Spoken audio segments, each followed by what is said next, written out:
Hey guys. Okay, we got a big one today. It's about two more guys that were with the two guys that broke into my house. There was two other guys working with them. And this is a video about it. So, turns out the next day, or the day after that, 2 days after the two guys that broke into my house, 2 days after that, JC screaming at me as I lay down to go to bed. So I cross over, I'm listening to him, and he tells me that there's two guys that were looking at me, like hooking up, just a little bit. They never caught him, but they were hooking up to me. And I said, okay, well, I'll keep an eye out, and I'm going to bed, so you never know what happens, right? And there's two guys looking for me. So I lay down, I fall asleep for like less than an hour. And then I wake up and I'm totally out of it. I'm just laying there. I don't gotta go pee or anything, which is really nice. All of a sudden I see this guy, and he's walking down the sidewalk down the street. And there's like houses, and he's walking by these houses. He's got short blonde hair, white guy, he's real skinny. And I'm watching him, and I'm just looking. I don't know what the fuck's going on. I just woke up. Here's this guy walking down the street, and I'm above him. And I'm watching the guy walk down the street. He's about this big. And I'm looking at him, and I go, hey. I go, Christ, Jesus, does this mean anything? He goes, what? And I go, I see a guy walking down the street. I don't know how or what I'm doing, but I'm just see this guy walking down the street. He goes, okay. Says all that. And he's walking down the street. All of a sudden, he gets into, there's a car. He walks up to a car and it's parked on the street. He gets into the car on the passenger side. There's a driver waiting for him. And I go, no, they're in a car. And it's a convertible and it's blue and it's not very cool looking. He gets into it and I still see him. I go, he's in a blue convertible. Not hard to miss, right? But it's St Lucian, 17 million people. I'm assuming it was St Lucian because that's where I am, right? So anyway, they're driving around and he goes, can you see the license plate? He goes, can you see the license plate? And I went, I can't. And my soul goes, I can't. All of a sudden my spirit rips off a set of numbers. So I'm watching this guy, they're driving around, they drive a couple blocks. The car pulls over into a driveway. The car pulls in the driveway. And the guy gets out, and I'm telling JC what I'm seeing. So the guy gets out, he walks over in this other guy's backyard. There's a house, green grass in the backyard, picnic table, wooden fence around the house, around the backyard, and a gate to get in. They sit down, and the guy's talking to the guy that I guess owns the house or whatever.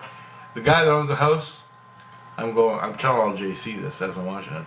And this guy that owns the house, he's sitting at the picnic table. He's got dark, curly black hair, a black shirt on, and blue jeans. And it's a white guy with sunburn, it looks like. Anyway, I see that. Then the guy from the car gets up out of the picnic table, goes and gets back in the car. And they start driving again. And that's all I see. And then, I'm listening to JC and the cops. And the cops are all talking back and forth. And they're all looking. And it seems like 5 minutes go by. And I'm just listening to them talk. And they're coordinating their efforts, looking around. And all of a sudden, one guy goes, I got a blue convertible, 2 passengers, blonde guy in the seat. And they swarmed it. They went around the car. Like I was looking at the car, and so were they. And all of a sudden they waited. They waited and they waited. I wasn't having a visual anymore. Car's still driving. I'm just listening. Car's still driving. I'm not having a visual anymore. And all of a sudden, I guess the car stopped somewhere, or they stopped to get out of the car. Then all the police swarmed them and grabbed them. And that was exciting. They were all yelling and screaming. Christ grabbed them. and took them away. I didn't hear much else after that. I go, were those? And later on, a little while later, I was still listening to things, my kids or whatever, and I go, Christ, did those two guys part of the cell phone guys? Because the blonde guy looked just like the other blonde guy, right? We're pretty close, like they're brothers or twins or something. And he goes, yeah, there's a lot more to the story. I go, well, what is it? And he goes, yeah, those are the guys that were watching you that we couldn't catch. You were watching them, you told us. And I go, yeah, I know all that. And he goes, the two guys we caught the other day that were breaking and entering, those two guys found out about where you live, and me and the kids and your wife found out where you live from the police department. We're investigating and interrogating all the police. Christ is interrogating the police for the truth. And he goes, so far it looks like the police were in on it, or somehow working with these bad guys. And I go, are you fucking kidding me? And he goes, welcome to St Lucian. I'm like, holy shit. I couldn't believe it. The police were in on it. This whole cell phone new technology shit that I'm making, because it's new, right? They ain't got it yet.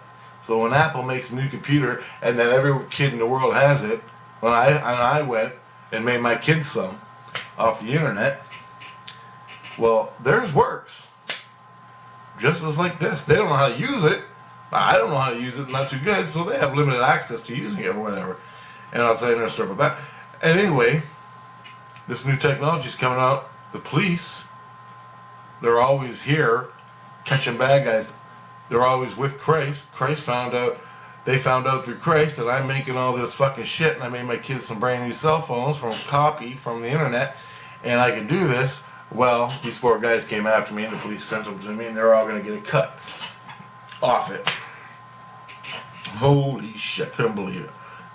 Welcome to St. Lucian. All because I made my kids some cell phones. Okay. After that, later in the day, I laid down, fell asleep, and I was dreaming. I was metal detecting, right, with a metal detector, like metal detecting, and I'm out in Ontario, up north somewhere. I'm at a mine, metal detecting. All of a sudden I got a reading, so I moved back to leaves, and there's a great big bar of silver, like a big ass bar of silver, like this big. Barely pick it up, it was heavy. I go, holy shit! I was so happy, right? And I go, look at this! And I go, and all of a sudden I woke up. I'm like, holy shit, metal detector, I got this bar of silver. And I went, Jesus, Jesus! I gave him the bar of silver. And I go, I was metal detecting, and I found this in my sleep. So he took it and put it on his mantle to save it for me for later. Alright. And then I took my metal detector and gave it to one of the kids. I said, keep this for me. You can use it, but keep it for me. And it had a headset, and I took off my, I had tools. I had all my tools, a belt full of tools, you know, scrapers and little shovels. And I gave the kid a short spade shovel. I gave the kid, one of my kids or another kid, I gave him my headphones, everything, the whole kit and caboodle. Save this for me, put me in the house. And so I made another one real fast. I just rolled it up, all my gear, started the metal detecting again, right? And then all the kids were going, wow, wow, how do you use it? And they were playing, they're all excited, and they wanted to use it. And I go, hey, I'll give them all. So I made 6. There were 6 kids. Between my family and Christ's family, and a couple other kids that hang out with these kids, there were 6 kids. I made 6 metal detectors with headphones, 6 pinpointers, 6 sand scoopers for when they go to the beach. They can get the coins real fast, and sent them out and gave them to the kids. Said, go have fun. And I told them how to use it a bit and everything. Christ was there. He knows all about it, so he was doing it. Well, they went out into the park across the street, and just for, you know, to be kind of cool, I took a handful of coins and threw it out in the park so the kids could find it, right? Just in case there wasn't anything in the park. I don't want to disappoint them. Well, they went fucking nuts, man. They were out there screaming and yelling. They came back with more stuff than you won't believe. Money and everything. They found one coin. It was a St Lucian coin from like late 1800s, early 1900s. And it was a coin they found under a tree, and it had a crest of St Lucian, like a shield. Yeah, a shield of St Lucian. I don't know what was on the shield. It was on the coin. It had a date in it. So it was a coin from St Lucian from way back when they. And this isn't surface. This is the surface crap they're finding. This is not the stuff that's way down yet. So they're finding all this cool stuff, rings and all kinds of stuff. They're all screaming and having a good time. I was happy about it. Now they got a hobby. So they went and better. They went and made it like a club, like a metal detecting club. And they all get together and they go out and do this. And parks and beaches and stuff. Then they made t-shirts. Okay? So I heard they were making t-shirts. They wanted to make t-shirts. Then I woke up one day, about midnight, after my day was over. I laid down. Kids were still going nuts. They wanted me to make a t-shirt. And the club was called, what was their club called? I laid down, and the club is called Seeking History. Yeah, Seeking History. And that was their t-shirt, just Seeking History. And I go, that's it for your t-shirt, Seeking. I go, the name is awesome. The name is cool. But I go, you need something else. I go, give me the damn shirt. So I took a picture. They wanted me to make a shirt, so I put on the shirt. I put Seeking, and at the bottom I put History, like Seeking History.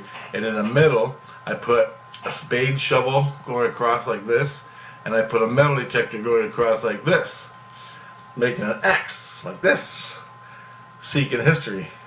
And I had that. And on the back I told him, I go, on the back I'm going to put 1 penny at a time. So it's like Seeking History on the back, 1 penny at a time. And then, so I made them that shirt, gave it to them. They're all free, 1 penny at a time, 1 penny at a time. They're all freaking out, the kids. And then I got another shirt, did the same thing. And this time I put,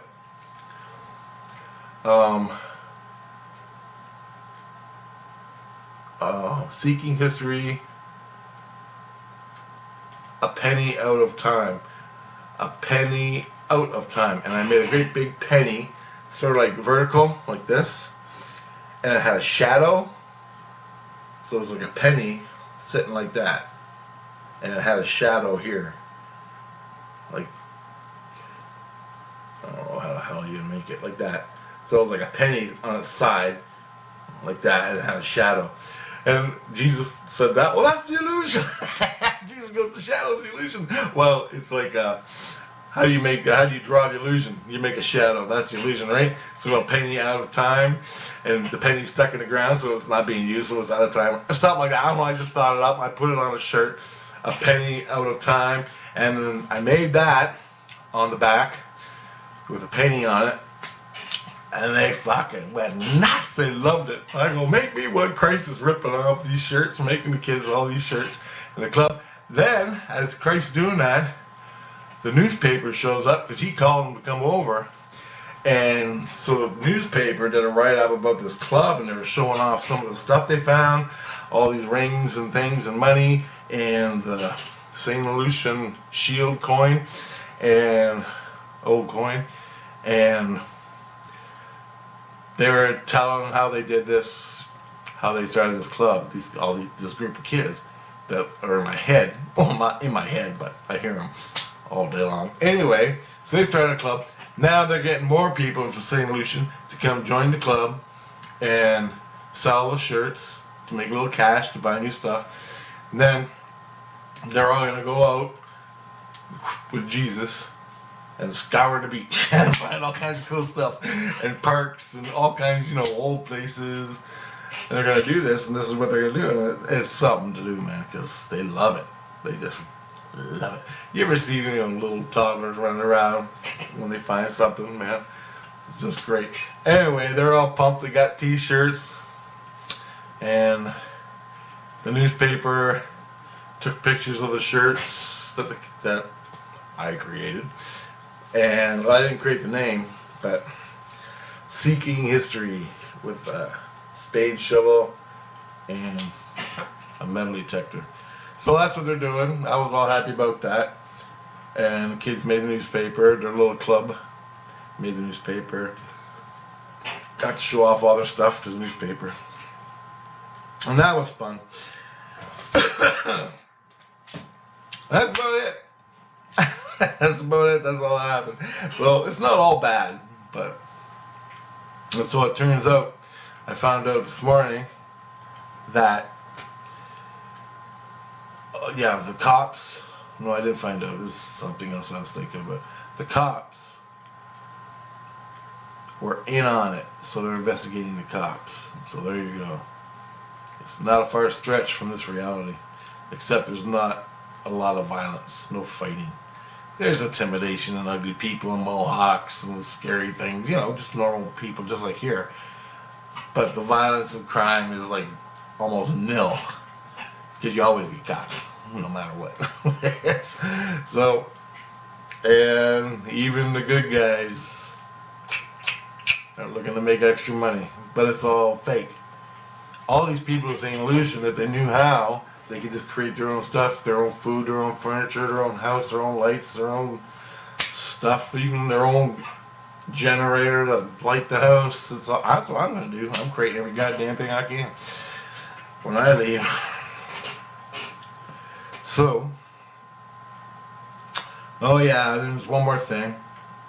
I had another big fight with Christ around the exact same time this all happened. Another big fight. The big head, the big Christ way up there with the booming voice. He was for like 10 minutes telling my Christ who, what, when, where, why, and something about the Russians coming.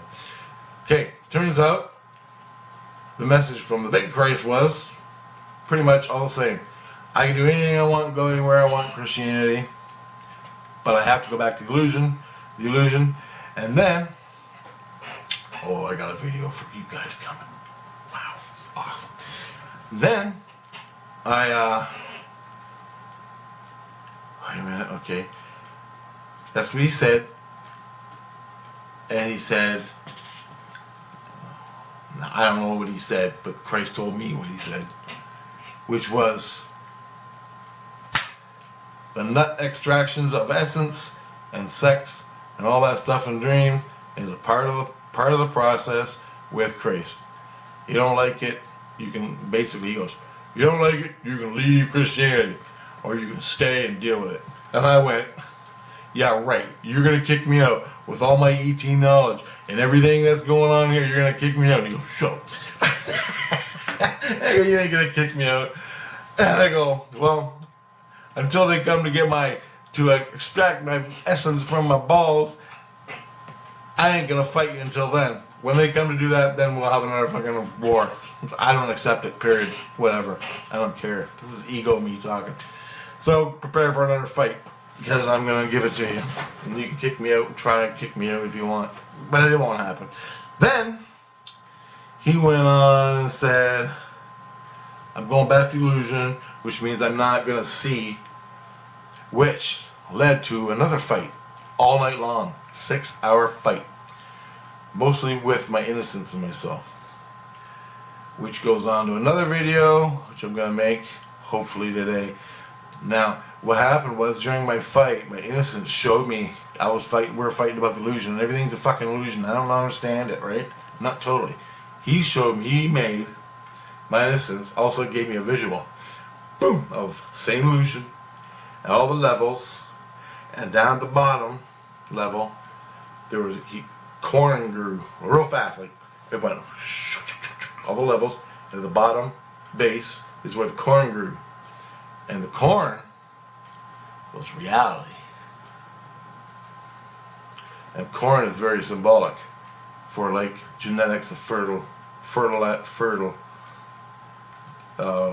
sperm and ovaries and genetics and the juices and everything and all that. That's corn. That's what corn means. And when that's what it meant, he showed me these are the layers in which you play. Okay, from St Lucian all the way down, he showed me in layers, and then he showed me illusion, and I got it figured out. But I want to draw a picture, and I have to do it and explain how it works. If you can take yourself out of your head and see it on this paper, I want to show you in a way that he showed me, but I have to draw it. That's really kind of, I don't look at it. You know, I don't have a big drawing board. I have crappy lights, and so I'm gonna try to do that for the next video and explain what the illusion is. Okay. It's difficult. And then, just to give you this other little thing, I got 7 minutes left. Christ was making the t-shirts. Well, Christ was making the t-shirts for the club, the metal detecting club. His wife started screaming out. He come running over. He got charged, I think it was $2,000 or $8,000 for something that happened on his cell phone. He got charged $8,000. And he's like, ah! They were fighting. I could hear him. He closed it off so no one can hear, but I could still hear him. Oh, she was pissed. Christ ended up calling whoever was charging him, said, I'm Jesus Christ. And how in the hell did I get $8,000 on my phone? I'm being charged $8,000 and I didn't even get whatever it is that I went and bought. It's not even on there. Turns out they traced it back to security for the internet people in St Lucian. Whatever, how it works, I don't know. The company that charged Christ, listen to me talk, man. The company that charged Christ for the services or whatever charged him $8,000. Turns out someone put it on their computer, sort of like a hack or something, or stole his credit card, charged all his shit, and he got paid and he got billed for it. So somehow, some way, they know that Christ didn't do it. It was on their end, but they used Christ's internet connection, going on the internet, messing around, putting this stuff. So I went, told the kids how to make passwords. They didn't have no fucking passwords. They didn't have their phone locked. So I gave them how to lock their phone up and enter the password to get into their phone, and how to save the password, put it in a Gmail account, in a Hotmail account, and write it down on a piece of paper, stick it in your bedroom, far away where no one can find it. Have backup on Gmail so you can use someone else's phone to go on your Gmail on someone else's phone to go into your drafts, to take that and make these big long things and all this backup. Just, you know, password stuff. Told the kids how to do that. They went and taught Christ how to do that. Then I got them a Skype account so they can Skype on their phones. I don't know any other way to do it. I don't own a phone, never had a phone. I mean, I got a crappy one right here, and I don't really use it other than texting. But that's what they're doing. So the kids are now on Skype, sending messages, emailing. They learned that. They learned how to do all the passwords and everything. My wife, now Christ does it. Now his phone is locked. He can't. And I go, everything you make, get it up. You're going to get a password for it. Don't fucking tell anyone your password, or you have to format the phone and do it all over again. So just don't. Whatever the hell you do, don't let anyone know your password. And now they're Skyping each other, talking, they're running around. So my wife's happy. She can do face-to-face wherever they are, running around the streets, talk to each other. She's happy. Christ don't have to run all over the place. when the kids are out playing. Like, Christ knows where they are all the time. But I don't know, you know what I mean. They have your phone. So, all that happened. That's twice. They blamed, like Christ's wife thought I fucked up on Christ's phone. I'm like, I never touched this phone. I go, fuck this. Everybody's blaming me for Christ's $8,000 purchase or whatever it was. I go, no more of this bullshit. Give me your goddamn phone. So I took his phone. I said, make a password to lock your phone. The only way to get into the phone to use it is through this password, and you are the only one that knows it. No more bullshit. I didn't do nothing. So I had to teach him how to use phones. I made him the phones. I got to teach him to use the phones. And I don't even know how to use it. I just put a couple little things in there that I know how to do. So they pretty soon they're gonna have YouTube, Facebook, all that. They can go on there. I'm like, okay, look. When I on Skype, I told them how to use Skype, so they're Skyping each other. I go, punch in this name. So I gave them my name. They put it in there, and I go, just keep trying. Just keep trying. Maybe one day, when you're sleeping in the illusion or something, you're gonna punch my name, and I'll get a calling you. Someone's calling you on my Skype here at home. We can cross the illusion. Wouldn't that be an awesome video? And I go, if you ever do get a hold of me, press the record button right there, the red record button, because I'm gonna. So, if I ever on Skype, if I'm ever sitting here and it says, blah blah blah is calling you, hit record, hello, answer. Wow. Wouldn't that be a fucking trip? I got 8 kids, and Christ, and my wife, all in my name on Skype. I go, whenever it feels right, press my name and call it. Awesome. Alright guys, I just put that out there. Maybe I've heard other people happen to. People pick up their phones, their dead husband, their relative on the telephone. They're talking to their dead relatives on the phone. That's real. That happens all the time. Why not Skype? Right? Later.